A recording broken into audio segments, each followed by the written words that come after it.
Yoo-hoo, running crew, welcome to Dancing is Forbidden. I am Ronnie, lifelong fan of and one-time voice on Aqua Teen Hunger Force. And on this podcast, we are watching through and talking about every Aqua Teen episode, one episode at a time. And the episode that we are watching through and talking about this week is Season 6, Episode 10, The Last One, Forever and Ever. You gonna sell something? Is it gonna make us some money? Probably not. You better sell something, damn it.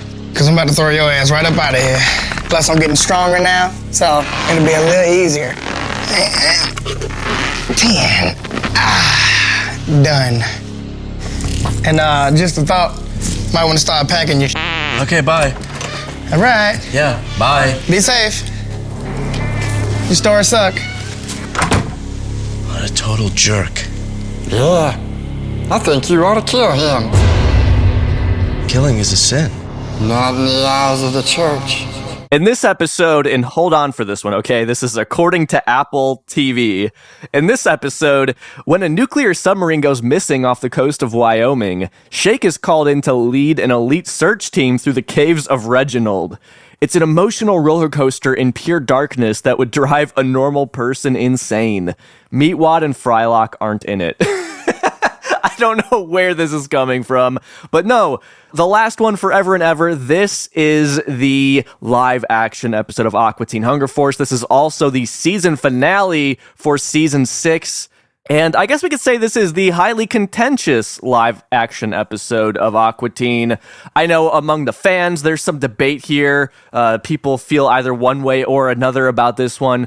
But as we will learn today, Adult Swim president Mike Lazo really did not like this episode. He didn't want to air it, and we will hear from Aqua Teen co-creators Dave Willis and Matt Maiellaro about that, and we are also joined by Aqua Teen's producer and editor, J. Wade Edwards here. So the three, in my opinion, most important people to Aqua Teen are joining us to talk about this one. They were very excited to make this episode, and it's fun to get their thoughts on it all these years later.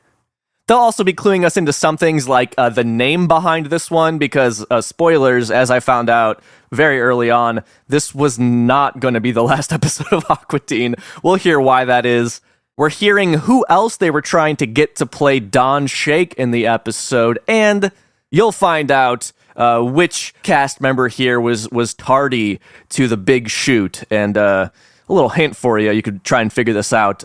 His name starts with T. All this and more. 2 quick notes before we jump into this conversation. One, because I had 3 people on this episode, we are talking through the episode, but it's not as in-depth as I might normally get on the podcast, just because with 3 people, everybody had, different things that they wanted to talk about, and I just wanted to let the conversation flow a little bit more organically than usual. The second note is that this is the last episode of this podcast, not forever and ever, but for a long time. Sometime, I don't know, podcast is going on extended hiatus, so wanted to let you know that up top, that the feed will be a little quiet after this, and that is all by design. Matt Maiellaro and I are working on a cartoon called Those Cats. You could find that at thosecats.org, and I just need more time to work on that and really make sure that gets done. Excited to say the first episode is done. The plan is to make 4 more, and then we'll air them all back to back. They're shorts, I should say.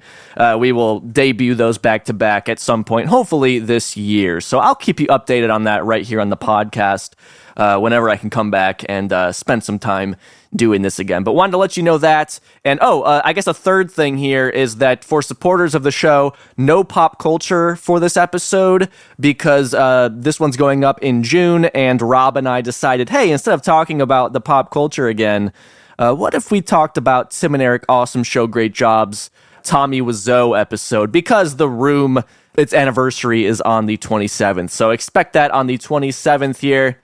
If you want to hear that, dancingisforbidden.com/support will get you all signed up over there. Until then, hey, let's go talk to Matt, Dave, and Jay about the live action episode.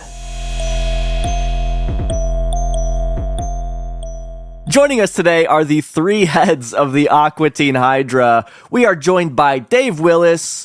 How you doing, Dave? Good. Matt Maiellaro, Hello.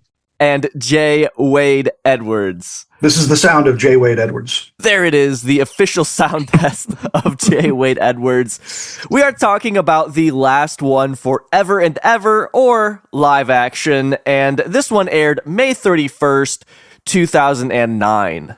Now, thanks to Jay for sending me the production schedule that you guys had around this time, I could see that this episode was filmed the week of April 12th, 2009. So you guys filmed it about a month before it aired.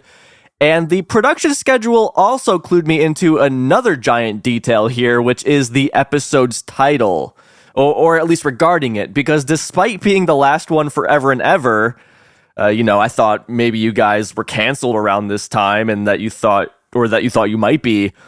I could see that you guys were working on future episodes while working on this one. So any idea where this title came from? No. Do you know, Dave? I don't. I mean, although I think we like to pretend like we were canceled all the time. Yeah. Yeah. It was fun to. That's the boy who cried wolf.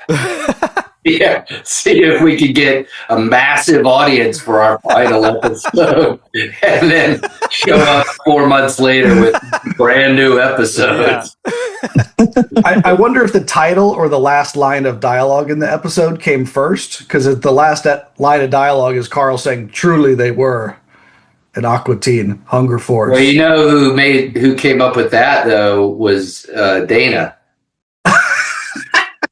I remember Dana saying something, because I don't know how we were talking about the end of the series. He's like, but he sort of did a Carl.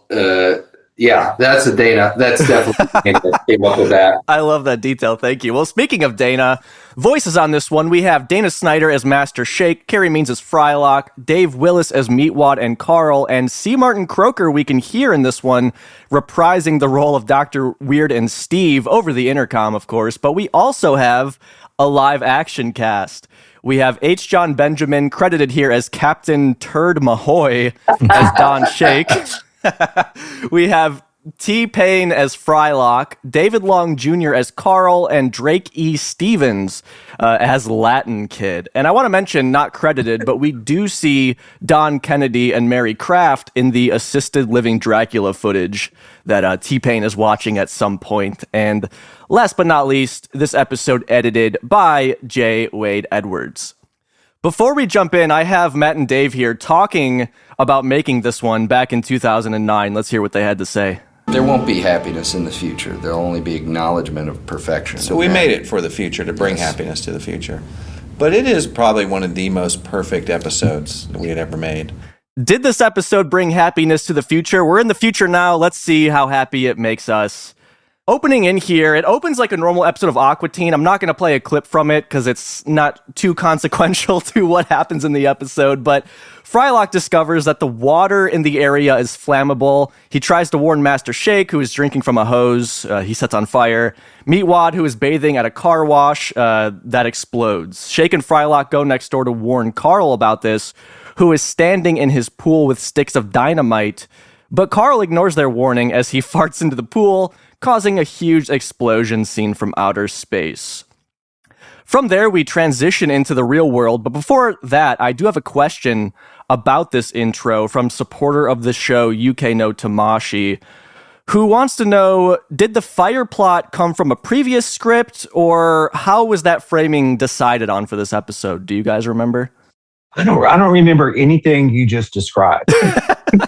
I barely remember the episode. I had to watch it last night, but I will say that it really made me laugh a bunch. I was like, this is funny, I think that we were just sort of I don't think it came from another episode. I think we were just sort of trying to write a more stupid than usual intro to the show to sort of segue into the fact that all these episodes are written by this character played by John Benjamin, Don.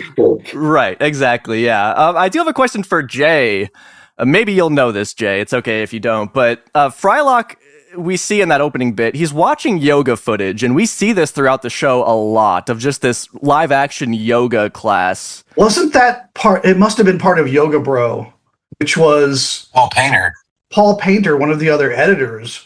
Is that what's on there? Is it a kind of a big guy with lots of hair? No, it's a bunch of women, I think, doing yoga together.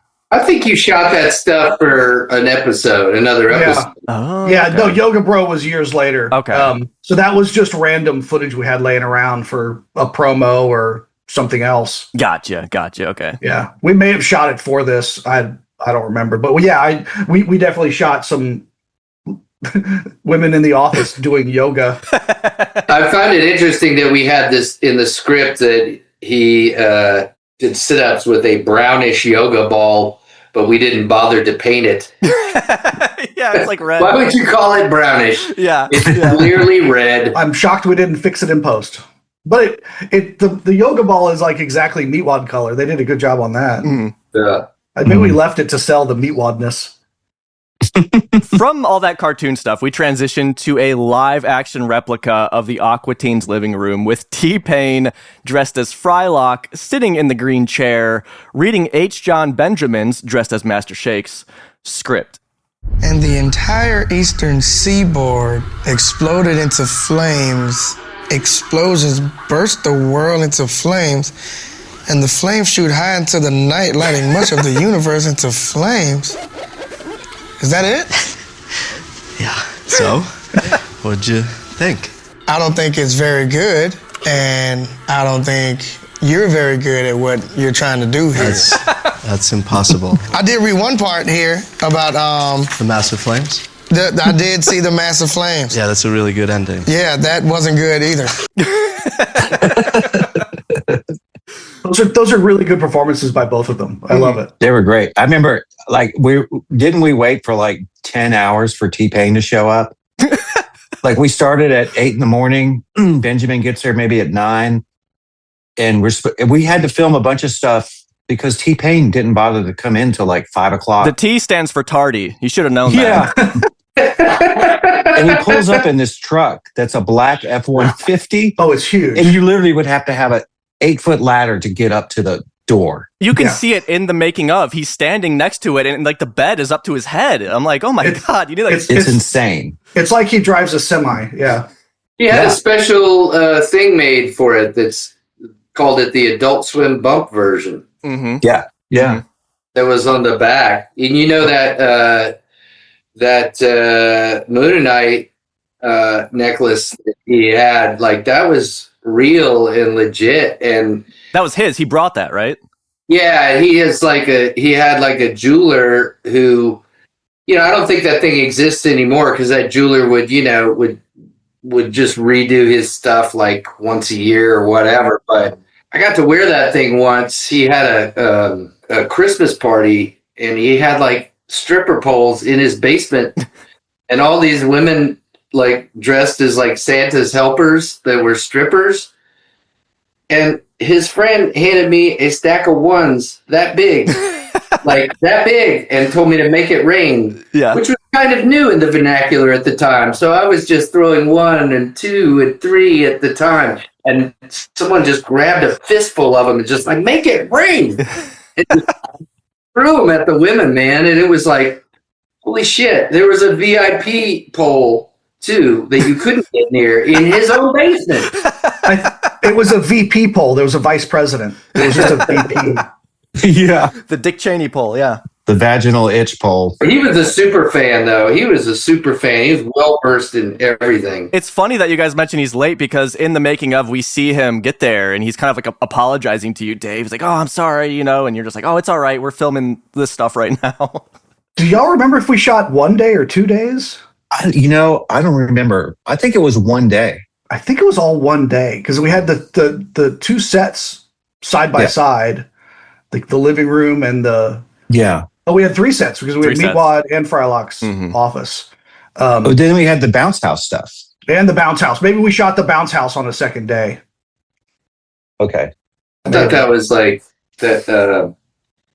It really made me happy to see that episode last night. I was like, this is funny. It's got some funny lines, like killing But isn't that a sin? Not in the eyes of the church. And some of the stuff we did where Meatwad just looks up at Carl and goes, drop that sap in my mouth. Yeah. Holy God. Yeah, that took me by surprise. Yeah. I was like, wow. Yeah. I remember, you remember the heat we got for it though from people at Adult Swim? They were just like suddenly during production, just not into it, but not showing up to look at what we were doing. And I remember we had finally Jay spit out a rough cut and I walked down the hall, handed it to our boss. And I said, here's a rough cut of the show. And as I handed it to him, nobody stopped moving. It went from his hand went right over to the trash can and dropped it in the trash can. Jeez. He did not like it. Did not like it at all. Told me that it wasn't going to air, that he wasn't going to air it. And I said, and, you know, we kind of got into it. I remember it was in the parking lot, you know, talking about it. And he sort of did his kind of classic, do you think that's good? Do you think that's good? Which, you know, sometimes will make you back off something a little bit. You'd be like, well, you know what? Every dog has its day. And you start backpedaling away. But that thing, I was like, I wasn't sure if it was any good or not, but I was just convinced of its reasoning to exist, and crazy that I did not think it was a disaster, bad. And you know what? So it made me incredibly happy to see it last night and go, this totally makes me laugh. It is completely bizarre, and it totally deserves to exist in this universe. And thank God we did get to make it. I do feel like it's of value, and maybe we would have done it differently. I don't know if we'd have had more money or more time. Maybe we'd have been a little more oblique about, but I don't know. I just think it had a lot of funny, stupid, stuff, and it looks incredible. Like the set deck and art direction is great. Yeah, and it cuts together really smoothly. There's not an awkward cut in the whole thing. It came together great. I thought it did too. It was great to take it into the live action realm with it's kind of a tonal shift in what we did with animation, and have these characters pull it off as, the actors who played them. I thought it was just in a way, it's sort of like this other dimension of Aqua Teen, Well, can I ask you guys, how did you come across John Benjamin and T-Pain for this? Did you consider Dana and Carrie and yourself, Dave, as being the characters in the episode? I guess you kind of were, Dave, but it was also the workout ball. I mean, I don't know. I think working with Matt, I think Matt will sometimes take us to a place where it's the same thing but different, which is good, because it's better than just a big milkshake walking around. Then it's probably a little more predictable. I did think that John Benjamin, we met him at some comedy festival in Aspen back when he was just doing McGurk, and back when I'm not even sure if Adult Swim we were doing Space Ghost at the time. So yeah, I don't know that really anybody knew him. It certainly was a long time before Archer and before Bob's. And, we just thought he was funny, Yeah, well, he plays Moth Monster Man in episode 3. What? 3. Ooh, yeah. Yeah, we interviewed him for Space Ghost, and we did a King Dead episode. He was in that, and we just thought he was a funny guy, and so I think that's how we arrived at him. He was sort of the opposite of Shake. He was sort of this understated. Yeah. He also did that thing with John Glazer in Broodwitch, where they did all that conversation. Yeah. Oh, yeah. A lot of that stuff was ad-libbed, and she doesn't like that jar with the brain, with the light passing through the jar with the brains. Uh-huh. So, and he's great in it. He's great. He's really. Yeah, it's fun to see. Like, for me as a fan, when I first watched the episode, it was a little bit of a surprise because he's playing Shake almost the opposite of how Shake really is. You know, Shake is brash and he's like, I'm the leader. But this guy seems like a total pushover who's very small in his persona. So I thought that was he's writing maybe idealistically of how he wants to be in this world. Yeah, total opposite. You know, Shake's so hyperactive and just like foams at the mouth with words, but Benjamin is like low key and understated, and the contrast was amazing. And T-Pain probably just came up because we knew he was a fan, and he had done some stuff with other people at the network, and just. I thought I don't remember how we ended up with him, but I'm sure you're a big fan of his influenced. music, right, Matt? You're like a huge fan. I have all of his music. I just got the new album today. Yeah. It's called Pretty in Pink. And so, in fact, he's coming over in a few minutes to cook me breakfast. Oh, that's so nice. Didn't you walk down the aisle to buy you a drink? No, but I walked him down the aisle when he married that person. So. Oh, yeah. The girl from the VIP lounge in his bedroom. Meatwad played by the aerobics ball. At one point, you guys, stabbed through it, and we see that a lot in the making of. You went through quite a few aerobics balls. It was most of our budget. Let's talk about the set here. Do you guys have any recollections of making the set? Did you guys keep any props from it? We hired really talented people, and they built it. I think they kept that. I feel like that Meatwad wall was up in William Street for a long time. Oh. Yeah.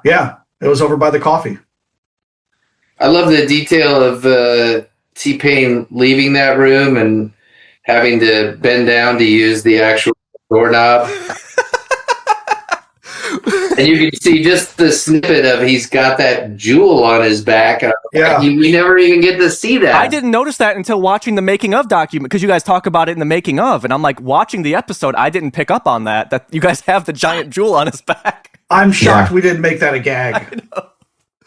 But it's understated in the show a lot of the time. It's not like we see it every episode on Frylock, so it didn't we didn't make a big deal out of the jewel on his back until like season 2. Right, exactly. Pretty weird jacket to be wearing around the house. And top hat. Just sitting on the couch. Just coming in and doing some very suggestive ab exercises to let this guy know that he's about to have to get the fuck on out of here. But Dave, I love that you mentioned that detail of Meatwad's door, because in the context of the cartoon, it makes sense that you guys had to do that so he could open and close his own door. But in the context of this real world, it doesn't make any sense why they purposely moved the doorknob to like the floor. Yeah. So weird. But I remember walking on the set and wander around the living room, and everything was so perfect. The was a real refrigerator that opened, and it was incredible. Who built it? Do you remember who built it? Was it Turner or people you knew? The production designer was a woman that I had sort of worked with on some other live action stuff, but I don't remember her. Like, I have to look at the credits. And wasn't there some sort of McDonald's affiliation with this episode? Because Burger King. Okay, it was Burger King, because we had Eddie Ray show up as a bloody Ronald McDonald. Remember that? I'm like, Burger King sponsoring this somehow or something, and so you need to come dressed as Ronald McDonald. Yeah. Alice Nisbet was the art director. Yeah, and she worked with it. She worked with us a couple times on a couple different things. I do want to shout out Bob Pettit, who we do see doing the Meatwad drawings. I have a clip of him talking about this. So these are the drawings from Meatwad's room. We got some crayons, and we will reproduce that today. I looked at my nephew's. He was like 4 at the time. I looked at a lot of his drawings. This is where I got the smile from. Right. It's the universal kid smile right there. Right. And the hands are always balls with little sticks coming out of them. A little sky. You don't want to put too much color in there. I figure Meatwad's attention span is about 8 seconds. So it's cool to see him recreating this digital thing that he made in real life on this giant purple canvas that you all had built for him. Oh yeah, that's right. That's right. We had it at William Street, and he was drawing on it at William Street, right? Yeah. Yeah, that's awesome. Yeah, Bob's amazing.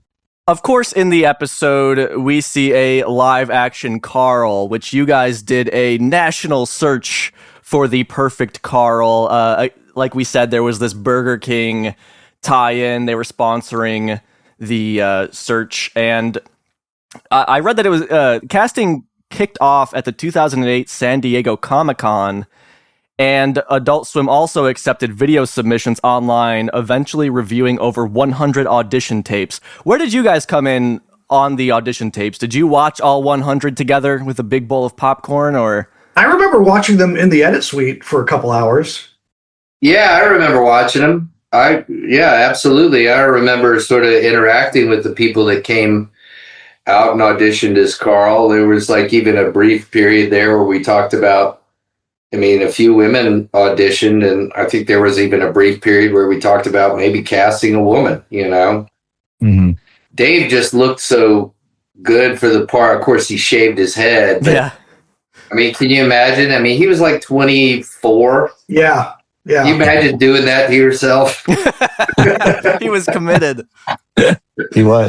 I really love the end credits where Carl's standing there motionless in the bounce castle until the very end when he says, "Tonight." Yeah.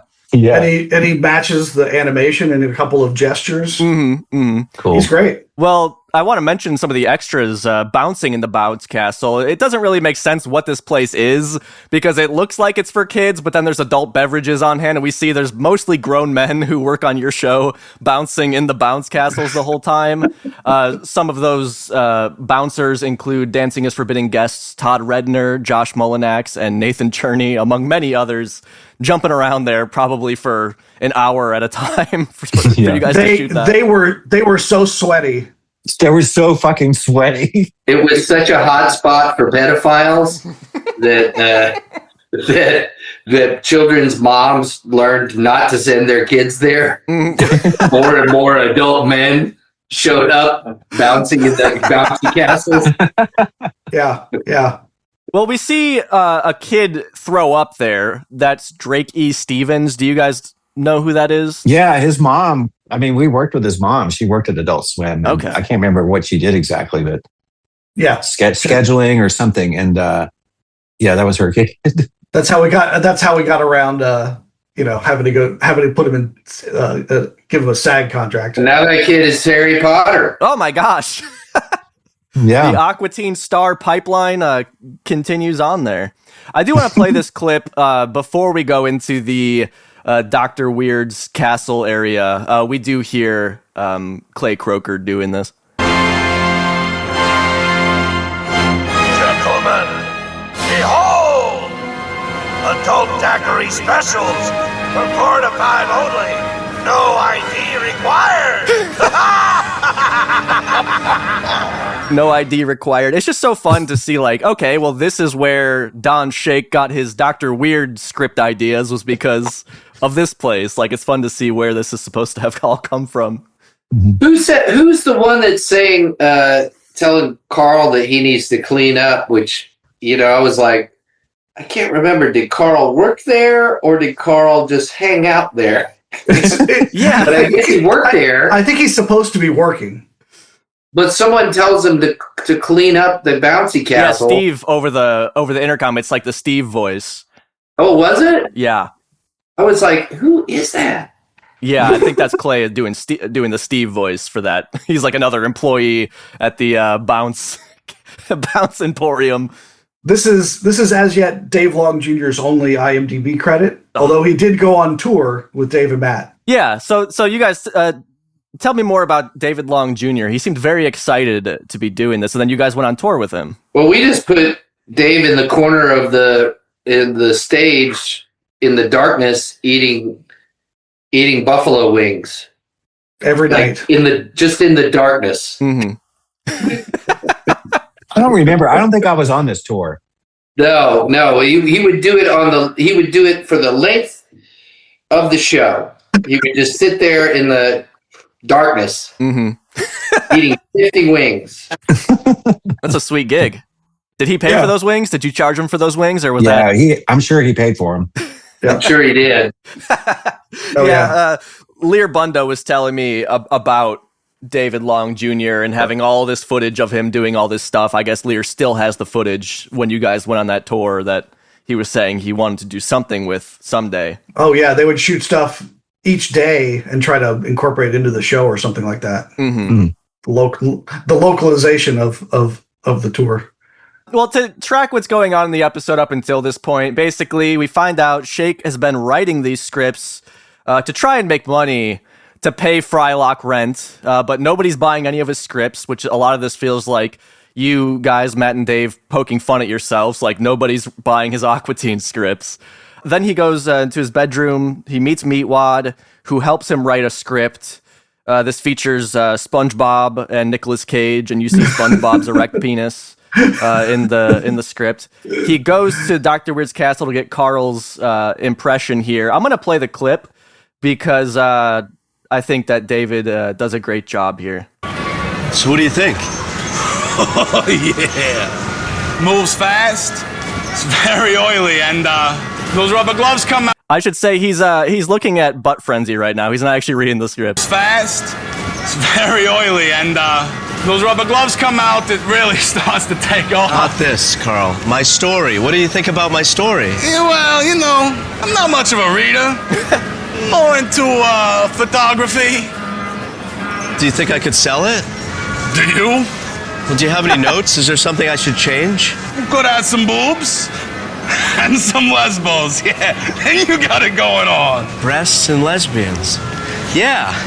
Thanks, Carl. Yeah, whoa. Where do you think you're going? I was going to rework the story so that you said... No. You see that Latin kid back there? Been watching him puke in the nice chamber for the last 5 minutes. Ew. You better go hose him off before his parents show up. Okay, I'll do that, Carl. Clean up in the night chamber. And Carl. What? It really means a lot to me that you appreciate my writing. Hey, get the f*** off me! He gives him a big hug there. and kind of suckles his nipple. So, Dave, were you coaching him on how to do a good Carl for this? No, he had it, man. He didn't need any coaching. He came in with all the hand moves and everything. All three of them. Well, you know what they say. 99% of directing is casting. He was perfect. But then he had to live with that hair for like a couple months. Mm-hmm. I'm sure. I wonder if he just shaved it all off. I think he did. I think at the end of the shoot they shaved the rest of it off. Okay. Yeah, I love how you could so easily tell that just the way that the hair goes up is like that. It was just freshly shaved, like a normal like bald. The hair didn't want that to happen. Yeah, it was sticking out. It's such a goofy look, but he does such a great job. So from there, Shake, he goes back. He shows Meatwad the revised script that he did with Carl's notes. Meatwad doesn't like it, and that's when T-Pain comes in and starts doing his workout routines. And in the making of, Dave, we saw you giving T-Pain some pointers on like some moves he can do, but he does like he basically just humps the workout ball. Like that's mostly what it is. It's not even a real thing. He just comes in to do 10 and then leaves. Yeah. He comes in there to basically tell Don he needs to get the fuck out. Yes, yeah. It's so weird, man. Mm-hmm. Such a weird energy. Yeah, and I have some clips here of T-Pain talking about playing Frylock in the episode. Playing Frylock, you know what I'm saying? The main man, you know, getting it in, you know, got the stone on the back, everything, ready to go. Got the VCR behind the stone, so Frylock, man to be. Did a voiceover for one of the episodes where they had the two dummies, the kill and die dummies, so I did the voiceover for that.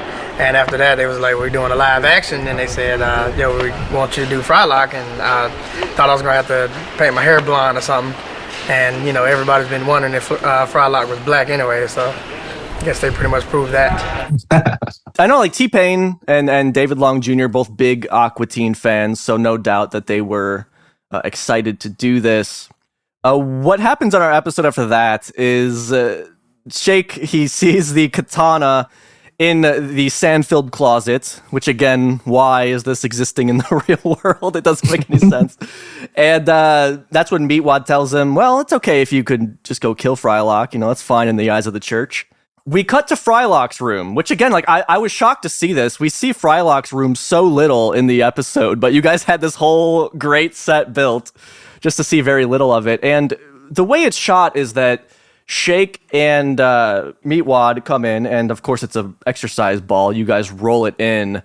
And it's such a quick shot that could easily go over anybody's head who's watching, but we see in the making of, it took a lot of time to get that rolling shot. Yeah, we did 15 takes of trying to get the ball to roll and land and stop.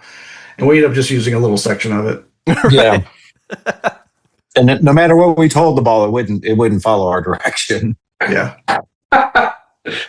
It wouldn't. That's why every other shot is just one take. You blew it all in that all day with that ball. Yeah, it looks good though. I mean, the episode, we see in the making of, you guys are surprised, just rolling it, oh, that looks pretty good. And I think Matt, you're like, oh, we should have been filming that first test because it just went perfectly. Completely. I do remember that dolly shot going up on Meatwad and going, oh man, that looks so cinematic, but it took 2 hours to level the dolly tracks, so we were like, we can never do that again. Who shot that? Did Bingham shoot it? John Swindle was the the director of photography. Well, Jay, I want to ask you about John, supporter of the show UK no Tamashi. Would like to hear more about John, who started out kind of working on Stop Shout Scream with you, and then he works on this episode, eventually working on Your Pretty Face is Going to Hell. How did you meet John? John just came as part of the camera crew. I didn't know him personally, but he came as someone recommended, and he was a gaffer on Stomp Shout Scream, and then worked his way up, because I think he shot a couple of the Terraphone shorts, didn't he? Oh yeah. And Dennis Bassarab was one of the camera operators. That's somebody else we've worked with since Space Ghost days. John was great. I'm sure John is still shooting stuff in Atlanta. I see Swindle walking around my neighborhood sometimes. He's or he's got one of those one-wheel micro shredders. I saw him on one of those the other day, but yeah, that's right. He shot some. I think he did shoot some of Terraphone, and that was back when those cameras were big shoulder mounted. I remember seeing him sweating like a pig. Yeah, yeah, good dude, good DP. Yeah. Well, on that note, it looks like he's a drone operator now because he has a lot of drone operating credits on IMDb, including Love is Blind, which is a trash dating reality show that I love to indulge in. So I'm a big fan of his Love is Blind work. Yeah, oh, wow. That's where Aqua Teen gets you. Yeah. 1 step forward, 3 steps back. Oh, you worked on Aqua Teen? You have to do this show. In the episode, basically, we get a fake out. Master Shake walks up to Frylock, who you think he's going to kill him with the katana. T-Pain's all scared, but really he's just returning him the katana. And then he goes, oh, wait, I figured out how to end my script, my episode I'm working on. So then we cut back into the cartoon world where the Aqua Teens are moving. We see Shake throw the katana into the back of a moving truck. And we have some conversation there. Carl says that tapes are coming back. He'll never go to DVD. And then, in 2026, he's kind of right. People are collecting tapes again. So you guys weren't too off on that. And we get this very iconic line.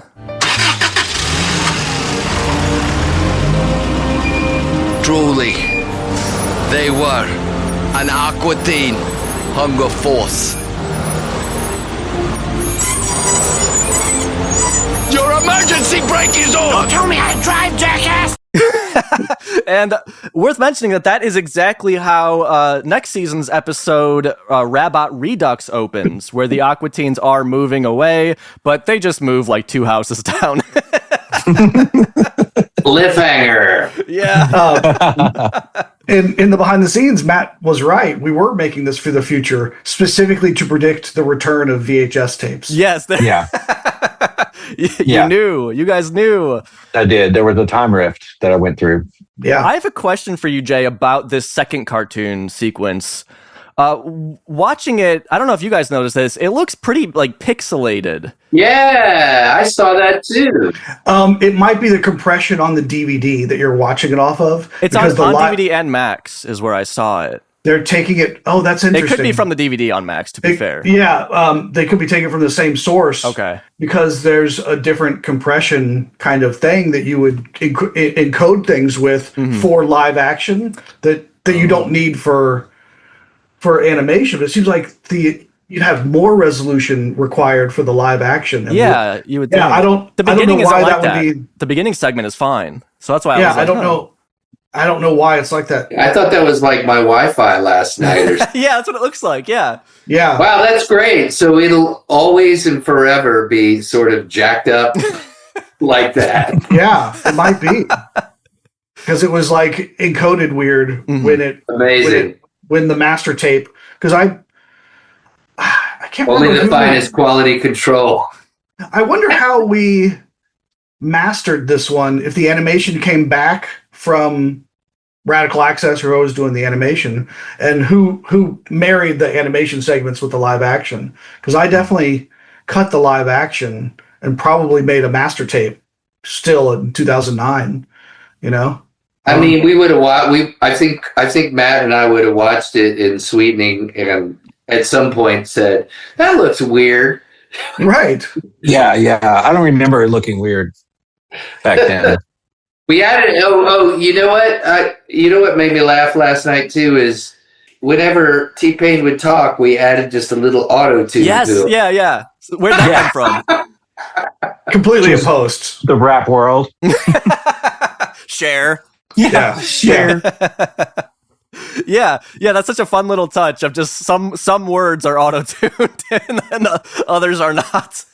That's awesome. Who mixed that? Was it Bluetooth? Kohler did that, I think. Yeah. Kohler. That makes sense. Yeah. Kohler. You know what? And you know what else? Overall, is I think Dana's nose got out of joint just a touch about not being cast as Shake, and I just couldn't explain why. You know, we just went this other direction with it, but I do. I think he's gotten over it. I don't know. He keeps texting me about it. So, but we didn't get Carrie to play Frylock, so right. True. Yeah. It had to be more alt universe. It couldn't be the same universe. Yeah, it's like a David Lynch movie. It's like Lost Highway. That's what you guys say in the making of. You're like, we went kind of Lost Highway with it. Can I ask you guys?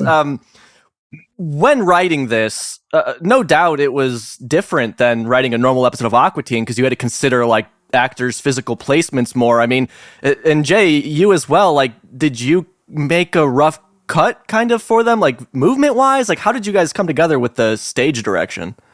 I think the blocking was done day of. Yeah, it was. Yeah. We built the sets and had the script and then had to figure out the blocking day of. We didn't do a lot of storyboarding. No, and I don't think we even wrote. I think we just wrote as we normally do. We just got into that live action mindset of the different thing. Yeah. The script was, as always, interior house and then a bunch of dialogue, and then we'll figure it out later. Yeah.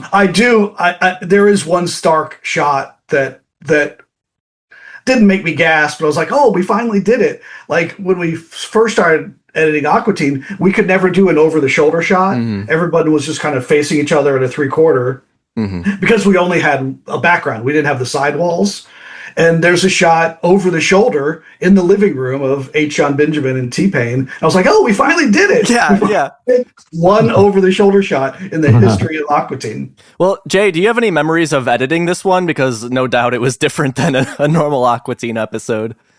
Nothing specific. It came together pretty quickly. Like, I don't remember, belaboring the edit of it. And it cuts together great as I watch it now. It is amazing how much Lazo hated it. Yeah, let's talk about that. He hated it enough to actually be interviewed for the DVD extras, which he would never do for us for anything or for anyone. Like, he never got interviewed, but he was willing to do it for this. Right. Wow. Yeah, it was amazing. And the whole fact that the tape went from my hand to his immediately to the trash can. And he never even looked at where it was going. He was looking right at me the whole time as it fell in there. And then I remember, and then there was one point where they were in Dave's office and I was leaving because it was my son's birthday and he was at the daycare center and I had my camera. And they're like, come in here. And I'm like, it's like everybody's just stone faced. And he's like, you think all the same stuff. You think that's good? We're not going to air it. We're not this. And finally I just said, you know what? This isn't fun. I'm going to a fun birthday party, so I'll see you guys later. I just left. Yeah, I was shocked. I just saw that today. I popped in my DVD to watch it. I've never seen the making of part. And it's like the last quarter of it is almost Lazo shitting on it. And then there's a lot about like Dave and Lazo going back and forth in the bumps about like, because I guess Lazo wanted like an hour and a half debate kind of thing about the episode after it aired. And to me, it was just all very jarring how against this he was. They were against it from day one, dude. We did. I vaguely remember that we did bumps. Yeah. That was the compromise, was to do a whole series of pro-con bumps before and after. I remember that. Yeah. Aired. Did we write bumps for that? Yeah. They're on the behind the scenes. Yeah, there's some back and forth. Yeah, it's funny. Yeah, it's pretty fun. Because Dave, you're like, because Lazo's like, oh, it's like 11 minutes of wasted time, and Dave, you said, well, you let us do Space Ghost following an ant for 11 minutes. Like, what are you talking about? Oh wow. Yeah, it was a little nasty to me, a little surprising. Again, how to speak more broadly of it, my impression as an outsider was that, of all the original Adult Swim shows, you guys were always the underdog. It seemed like all the other shows got more money and more attention put into them, but then you guys were the ones that outlasted everybody and made the network a bunch more money than I'm sure those other shows did. I know. And be honest with you, like it was just us doing it on our own and what made us laugh and push it forward. And, we never got, the only support we got was they kept financing it. So, you know what I mean? The internal support wasn't that great. And we just, Dave and I, we wrote number 2 and recorded it because we were without permission. Right. And I remember that the S hit the fan on that. The big part of the argument against Lazo shitting on this was that it was the first time he ever gave us notes. It was. He had access to rough cuts, I guess. But not one creative note that I know of. Right. In 8 years of production until this one. I tell you, there was no support through the whole thing. There were no notes. There was no development. The only notes we got were S&P and legal. Yeah.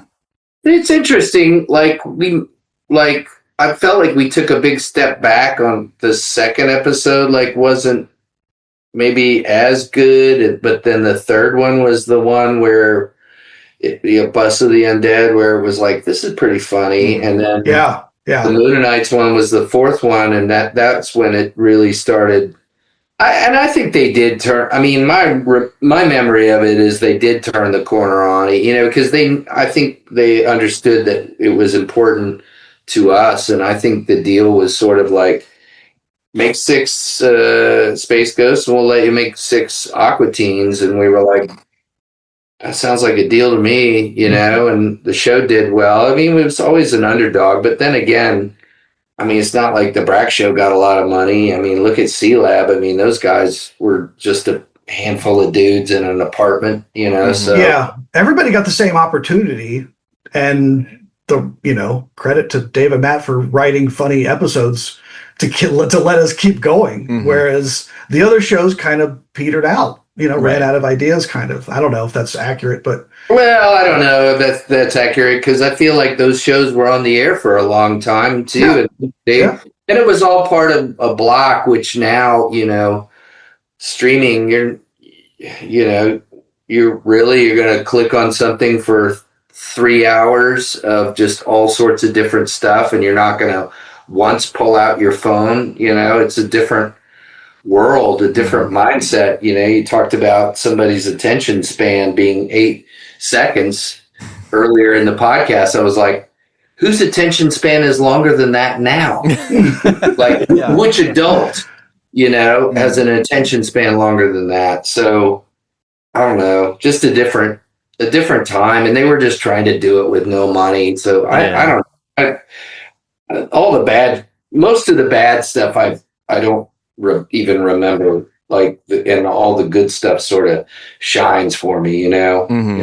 So yeah. I guess there's something maybe poetic about in this episode, the last one, Forever and Ever. You have Don Shake trying to get approval of his script, and in a way, it was like you guys were Don Shake and Lazo was Frylock, and just slapping it down. But you did it anyways, and I like it. It brought me happiness in 2026, but I can't say that of a whole lot of other stuff. So, yeah, the other side of kind of being ignored is that there was never anything to round off the edges of Aqua Teen that usually happens with studio notes and that kind of thing. Right. Well, the other good thing about the sort of double-edged sword, double-edged katana of Aqua Teen is that we would end up. We were kind of first in the fray on a lot of stuff.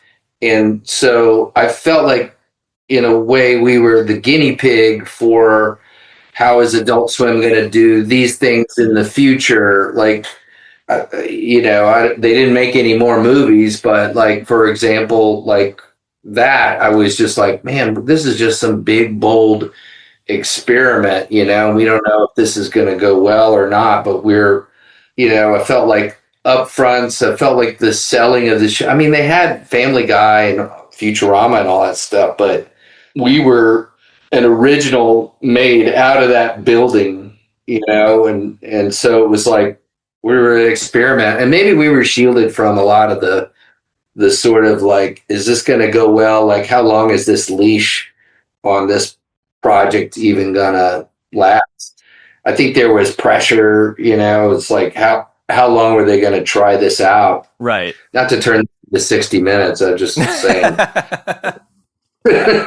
Well, guys, before we end this, is there anything that anybody wants to say about the live action excursion of Aqua Teen Hunger Force? I guess I do want to mention that it is cool to see Assisted Living Dracula that T-Pain is watching. That was, I'm guessing, one of the first live action things you guys did together, you three. And to see it here in the live action episode of Aqua Teen is nice. And live action always being a part of Aqua Teen with them watching stuff on TV. I looked in my email because I still have emails from 2008. Apparently Danny McBride was considered at one point. Oh. For what? For Master Shake, I think. Oh, really? Wow. Yeah. Danny said that he will have his agent at CAA contact us. According to this email, I'm not surprised that didn't work out. Yeah. He wasn't that big of a deal then. Yeah, I don't know. 2009, yeah. So yeah, the first emails I have about the live action episode are like August of 2008. Yeah, I'd imagine it took a little bit more prep time than a normal episode of the show. Yeah. Yeah, well, guys, thank you for joining me to talk about the live action episode. I really enjoy the way that this one is like, it's almost a commentary on the creative process itself in many ways, but, it's just fun seeing Don Shake just bringing his art to other people. Like, what do you think of it? And everyone's just like, this sucks, dude. What are you doing? It's just like anybody who's done any creative endeavor can relate to that to some extent. I don't think we were, maybe we were. I think that makes perfect sense subconsciously. But consciously, I don't think that this was meant as like a dig. I don't think it was either. That? Do you remember it that way? No, it wasn't at all. In fact, we kind of redid it with the teaser twos. It was just an idea that we had that Shake thinks all this is great, and it really isn't. So, yeah. That is very Shake. Why is my camera following me? Isn't that weird? Oh, I told it to do that. I have cameras all around your house, and I just follow you. Thank you so much to Dave Willis, Matt Maiellaro, and J. Wade Edwards for hopping in here and sharing their recollections, their memories of working on this very unique episode of Aqua Teen Hunger Force. And of course, thank you to those guys for everything that the three of them have done for this podcast over the last 5 years that I've been doing it. But on that note, J. Wade Edwards, he delivered the goods yet again. After we recorded this, he sent over a bunch of production material from around the time that they did this, which I will be relaying to you right now. All right, so first of all, this was filmed at PC&E Stage 1 in Atlanta, Georgia. That is the location. I could see here that they had lunch at 1:15 p.m. for half an hour. Now, I'm a slow eater, so half an hour is a tight fit. I hope that everybody was able to get their meal down. I can't find what they ate. I wish I knew what they ate for this, but I can't get that information. Looking at the shooting schedule, this was filmed over 2 days here. It was Tuesday, April 14th and Wednesday, April 15th of 2009. John Benjamin and T-Pain were on the casting call for both. Now, I don't know if all this went to plan because as we learned, T in T-Pain stands for tardy. He was late to the shoot, so they had to kind of switch some things around. So I don't exactly know if they were able to completely stick to the shooting schedule. I do want to say, I don't know if I said this at some point, but this episode in all of their notes and everything is referred to as live action. So as we talked about, the last one, Forever and Ever, was added on at some point. And as Dave mentioned, that was in an attempt to trick people into think that the show was maybe over. This was maybe the last episode, but that was not the case because, as I pointed out, in the production schedule for the entirety of the show, I could see they were working on other future episodes while making this one. So that was never really the thought. Which I was unsure about going into this because I've heard that Aqua Teen had a storied history of almost being canceled a lot, and I thought this might have been one of those cases, but it was not. But back here to Jay's information that he provided, it looks like the bounce castle stuff was the last content shot for this. This was done at 2:30 p.m. It was supposed to be at least 2:30 p.m. on Wednesday, April 15th, and then they wrapped after that. I don't really have much info on the whole cartoon parts of the episode. Yeah, I can't tell you anything about that. But what I do have, Jay sent over the script. I'm not gonna get too into detail here. For the most part, it looks like it sticks to what we see in the episode a lot of the time, but the ending is a bit different here, this being the live action ending before we transition back into the animated Aqua Teen. So this is scene 11, interior, Frylock's room. It's dark. Frylock's at the computer. Don approaches him with a sword. The aerobics ball follows him. Frylock says, "You coming to say goodbye?" Shake says, "Well, sort of." Frylock says, "Well, make it quick. I'm on Craigslist looking for a new roommate." The aerobics ball says, and in the script here, it says aerobics ball, not Meatwad. And it says Don Shake. But it does say Frylock, too. They didn't rename Frylock. Aerobics ball says, do it, boys. Stick it in him. Stick him good. Remember, he has the katana. Silhouettes on the wall. Frylock. "Don, what are you doing with that sword?" Don Shake. "Something I should have done a long time ago." Here's your sword. I've had it for too long." One shadow hands another something. Frylock says, "Thanks. Did it give you any good ideas?" Don Shake. "No, nothing." Pause. "Wait, my ending." Don rushes to his keyboard. Aerobics ball. "You can't finish the job. I finish it for you." Don Shake. "Shut up. Exercise balls don't talk." Don types away furiously. We never see that in the episode. He just kind of hands Frylock the sword and says, "Oh, wait, my ending," and he runs away. So there's a little bit more information there. The ending was supposed to be a little bit longer. The way that they cut it, I think, works a little bit better in terms of just getting us back into the animated episode there. But there is some additional information, some behind-the-scenes looks at this episode.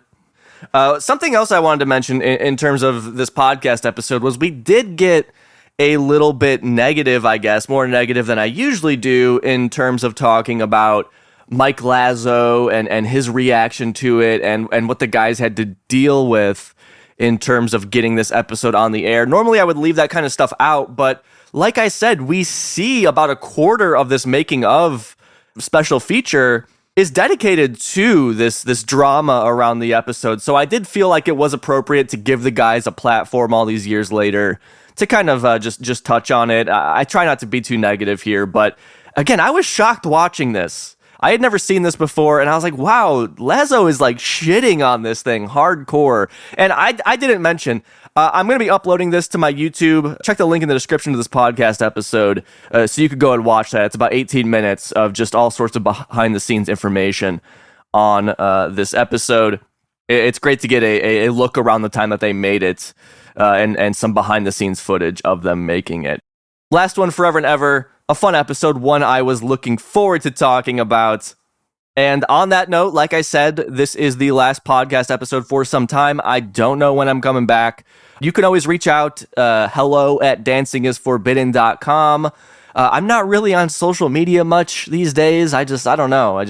I got tired of looking at ads, I guess, so I stopped going on social media. But maybe I'll be on there posting some stuff. I'll definitely be back here letting you know when Matt and I will be releasing those cats. Again, the first episode is done.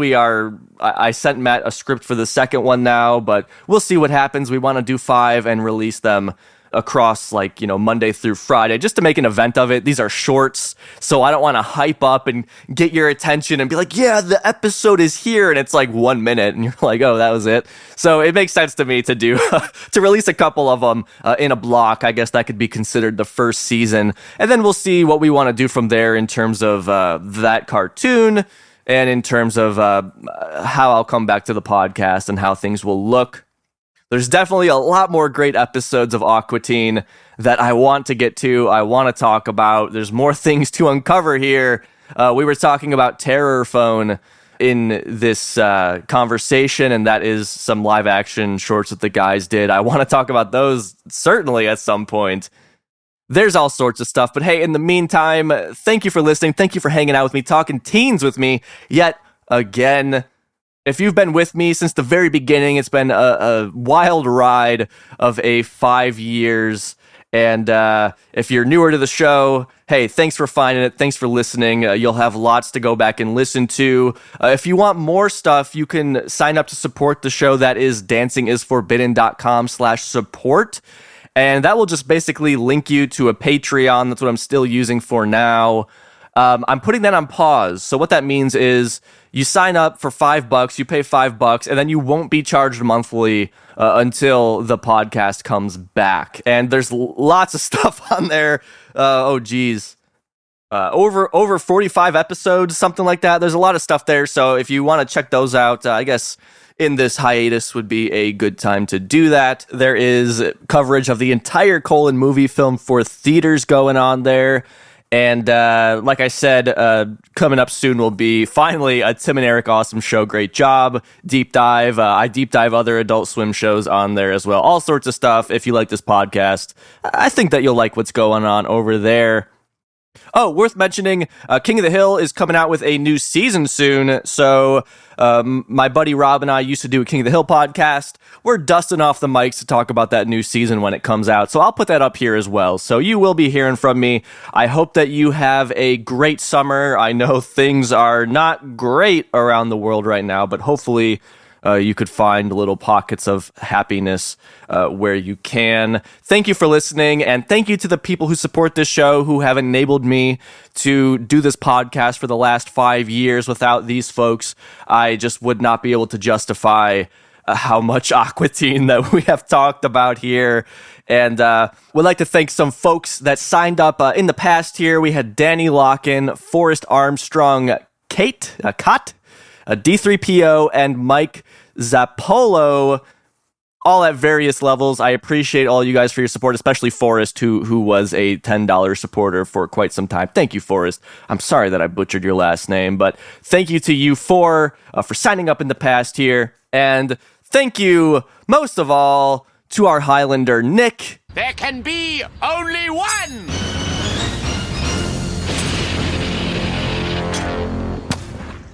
David Long Jr. only has one IMDb credit, just like there's only one Nick. And of course, thank you to our number one in the Hood G tier supporters, Ian Willett Jacob, Jason Tenpenny, Swimwiki, Lervinator, Jonathan Bross, UK No Tamashi, Tyler Gaines, J. Wade Edwards, Joshua Klein, and Brent Husher. You guys can borrow my katana for script inspiration any day of the week. I'll see you when I see ya. Till then, keep it cool, take it easy. Bye-bye. My name